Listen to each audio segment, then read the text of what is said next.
Hey guys, and welcome back to Battlefront Updates and the monthly Star Wars news roundup with me and Alex from Star Wars Explained. This is a series where we recap all the Star Wars news from the previous month, both in terms of gaming, movies, comics and everything that goes Star Wars. So let's jump straight into the gaming news. Starting off, we have some pretty sad news regarding Visceral's Star Wars game, because unfortunately EA shut down Visceral Games earlier this month, which means that their Star Wars project led by Amy Hennig will be moved over to EA Vancouver, and by the sound of it will also be delayed and remade quite a lot. So the original idea that Visceral Games had will probably never see the light of day.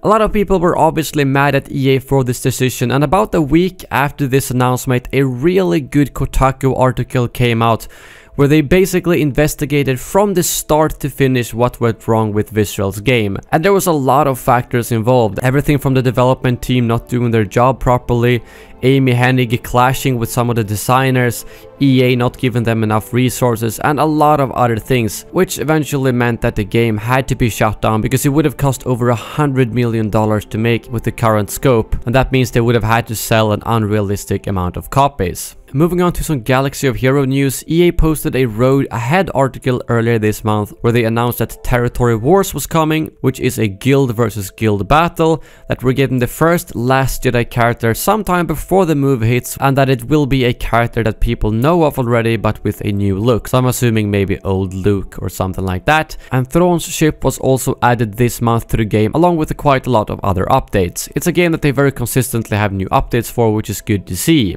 And moving on, we of course have some Battlefront 2 news. The month started off with the Battlefront 2 beta, which was a success and got a lot of praise for its gameplay. However, the one thing that a lot of people had complaints about and that exploded in the community was the loot crates and how it seems to be a little bit of a pay-to-win system. EA went out after the beta and clarified in a blog post that the best stuff in the game will only be unlocked through gameplay, and that you still need to level up to actually upgrade to the better stuff. So even if you do buy a lot of loot crates, you will still have to play the game to actually get the best things. But it's very hard to judge how balanced the loot crates will be until we actually know how the full system works. In terms of trailers, they released a single-player story trailer as well as some gameplay of the first few missions, where we get to see Iden escape a rebel ship using her droid and then get picked up by the Inferno Squad. And in the second mission, the Inferno Squad wipes out a lot of rebels on Endor, and after that they witness the destruction of the second Death Star, at which point they decide to go back into space, and the third mission lets you pilot some ships through the wreckage of the second Death Star, and that's where the preview ends. So as you can hear, they just give us a little snippet of what we can expect from the actual campaign without spoiling any major plot points,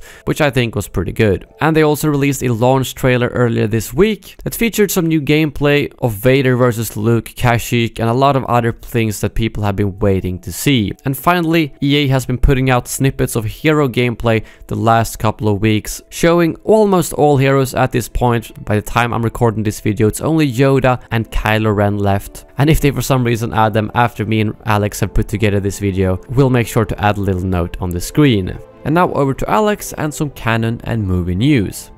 Thanks, Elliot.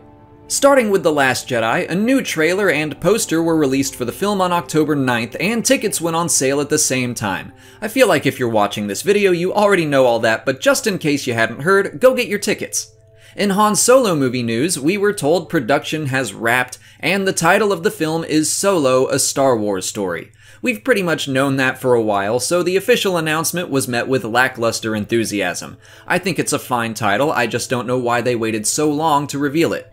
But let's talk about something cooler, and that is the inclusion of Legends characters Tag and Bink in the film. We don't know much about their appearance, but it will likely be a short visual cameo and nothing more. But the fact that Ron Howard and John Kasdan were excited enough to share something so obscure pumps me up. At New York Comic-Con, Timothy Zahn revealed that a sequel to his book Thrawn will be released next year. Titled Thrawn Alliances, it will tell a story of teamwork between Thrawn and Darth Vader. This could be a strong hint that the Chiss will survive the events of Star Wars Rebels. I also hope we'll get some story involving Thrawn's past with Anakin in the Clone Wars, as that was mentioned in the first book. Thank you, Alex. I hope you guys enjoyed the video. If you have any feedback whatsoever, feel free to leave it in the comments below. It's always fun to do these type of collabs, and hopefully you guys can catch up if you've missed any news during the last month. Thank you very much for watching, and as always, may the Force be with you.